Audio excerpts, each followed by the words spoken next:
Wait! Yay! He was about to speak, but with her head turned from him, she resumed, "You may, the memory of what is past half makes me hope you will have pain in this, a very, very brief time, and you will dismiss the recollection of it gladly as an unprofitable dream, from which it happened well that you awoke. May you be happy in the life you have chosen." She left him, and they parted.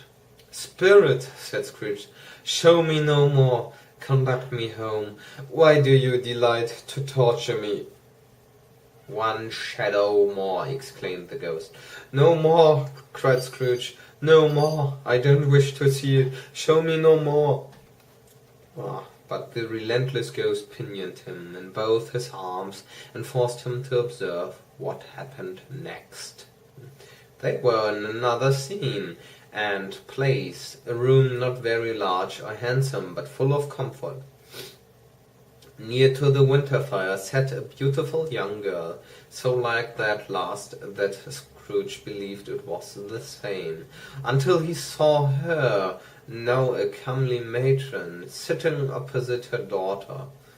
The noise in this room was perfectly tumultuous, for there were more children there than Scrooge in his agitated state of mind could count, and, unlike the celebrated herd in the poem, there were not 40 children conducting themselves like one, but every child was conducting itself like 40. The consequences were uproarious beyond belief, but no one seemed to care. On the contrary, the mother and daughter laughed heartily, and enjoyed it very much, and the latter, soon beginning to mingle in the sports, got pillaged by the young brigands most ruthlessly. What would I not have given to be one of them, though I never could have been so rude. No, no. I wouldn't for the wealth of all the world have crushed that braided hair and torn it down, and for the precious little shoe I wouldn't have plucked it off. God bless my soul to save my life. As to measuring her waist in sport, as they did, bold younger brood, I couldn't have done it.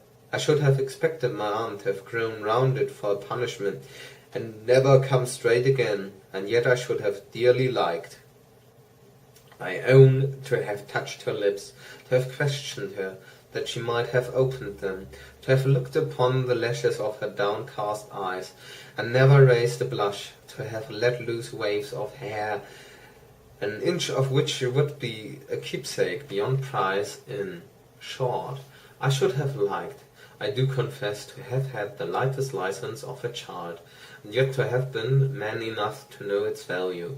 But now a knocking at the door was heard, and such a rush immediately ensued that she, with laughing face and plundered dress, was borne towards it, the centre of a flushed and boisterous group, just in time to greet the father, who came home attended by a man laden with Christmas toys and presents.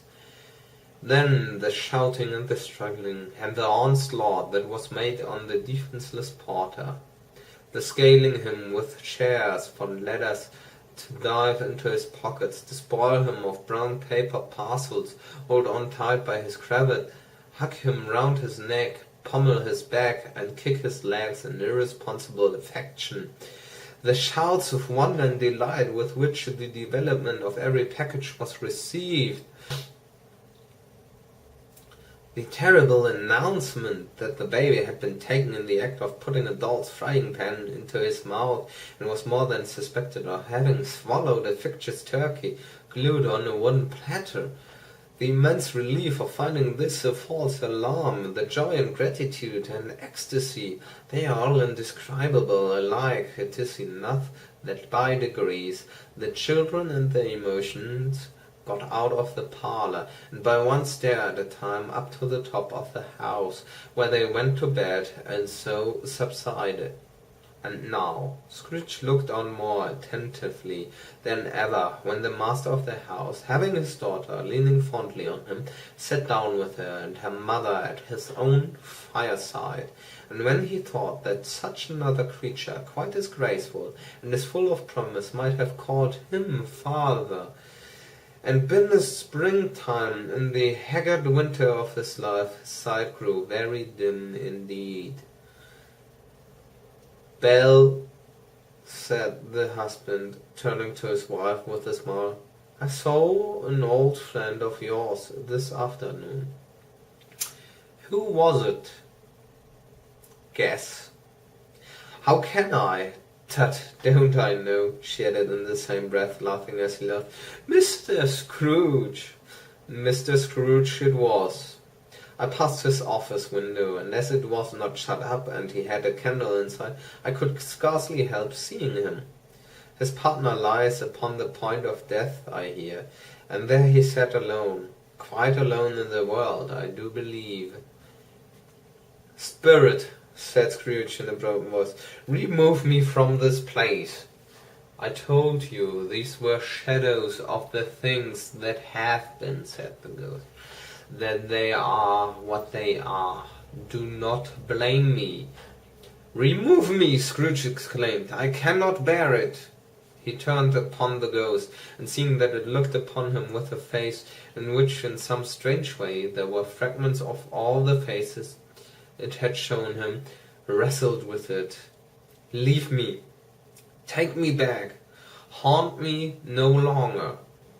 In the struggle, if that can be called a struggle, in which the ghost, with no visible resistance on its own part, was undisturbed by any effort of its adversary, Scrooge observed that its light was burning high and bright, and dimly connecting that with its influence over him, he seized the extinguisher cap, and by a sudden action pressed it down upon its head.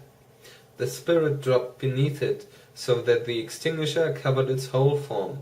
But though Scrooge pressed it down with all his force, he could not hide the light, which streamed from under it in an unbroken flood upon the ground.